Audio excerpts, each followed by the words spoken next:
நாவல் விதை பொடி. இந்த பொடி உங்களுக்கு சுகர் ப்ராப்ளம் இருக்கிறவங்க, கல்லீரல் பிரச்சனை இருக்கிறவங்க, பிளட் ப்ரெஷர் இருக்கிறவங்க எடுத்துக்கலாம்.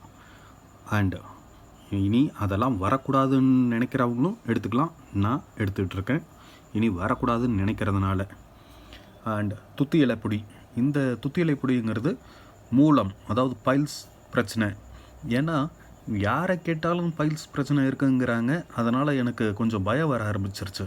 ஏன்னா நானும் எப்பயும் உட்காந்தே வேலை செஞ்சிட்ருக்கிறேன். அதனால் எதுவும் பிரச்சனை இனி ஃப்யூச்சரில் வந்துடக்கூடாதுன்றதுனால இது சாப்பிட்டா உடம்புல கொஞ்சம் உஷ்ணம் கம்மியாகும். அதனால் பைல்ஸ் பிரச்சனை வரதுக்கான சான்சஸ் கம்மியாகுது. ஸோ இந்த பொடியும் நான் எடுத்துகிட்ருக்கிறேன்.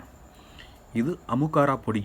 அமுக்காரா பொடி என்னென்னா, ஒரே இடத்துல உட்காந்துருக்கிறதுனால ஒபிசிட்டி, அதாவது உடல் எடை பருமன் அதிகமாகிறதும், அப்புறம் ரொம்ப குண்டாக இருக்கிறவங்க ஒல்லி ஆகிறதுக்கும் இந்த